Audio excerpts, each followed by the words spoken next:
There is a fine line separating my mind. It defines the way I spend my time. It determines what I see in hindsight. It assigns my life something to go by. Something cold, something old, something bold that I could never hold, because if I did, I'd grow into a tree. My line sustains me with unfulfilling anxiety. I'd be a tree, but my branch is thin. My bough would bow to the wind. But back to my line. The line ties my halves into a whole. One half is golden and the other is corroded, and the line holds in a broken part. It molds my woes into something my foes know as my motive, and my friends see as a piece of me. But back to my line.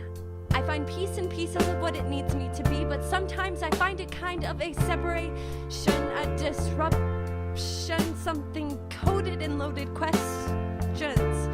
My life is the disturbance of the flow of my soul, and the way that I know this line is mine is that when I touch it, I feel my finger is frostbitten. 10,000 ways I could have stayed away, should have stayed and played a game with Tommy and JD, but now I am a flag waving at half-mast with crinkled memories that take my mask and paint it black in contrast to my own placid inhibitions.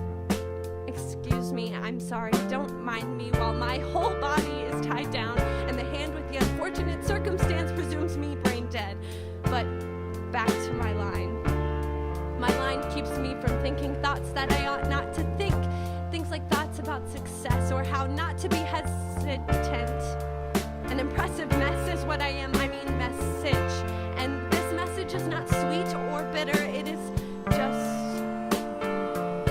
But back to my line. I find my line lies when trying to hide its purpose. It is infectious to me, a disease riddled with propriety and properly placed anonymities. It tells me why I'm wrong, why I'm never going to be unfettered from its empty songs, and it squeezes them into something digestible, something unquestionable, formidable, and I am not able to scream because my line quiets me. It sighs into my heart, and I start to feel its pulse as a part of me, and I cannot speak because this line is mine. It's my burden, my weight, what changes my gait from somber to wanderer or something like that. I can't effectively describe my line to you because to you it's not true, but I feel the need to assure you that I am not sad. I'm gladly exclaiming my revelation, and I'm sorry if my smiling made it seem insincere, and for any confusion I may have caused with you here, pardon me, I know I'm not easy to listen to. I'm reminded often by my line who is not kind, but is kind of like a limitation, an imitation, frustration, suffocation, a separation, a disrupt. Shun me, please, because now that I've started, I cannot stop.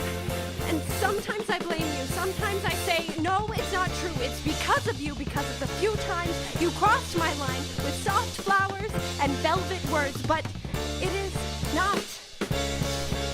I am free to be, because being is believing, and I believe in me, in this liberating form of who my line teaches me to be. It's not you, but truthfully, I cannot say it's me. This line may be mine, but I have finally found a piece of my mind that has peace in myself. But this line of mine, it can never be without me. And the difference between a line and a dream is that without my mind, I'd be fine.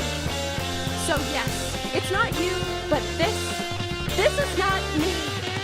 There's a fine line separating my mind as it tries to define the way I spend my time, but the way that I see it, I assign my life something to go by. I am at charge.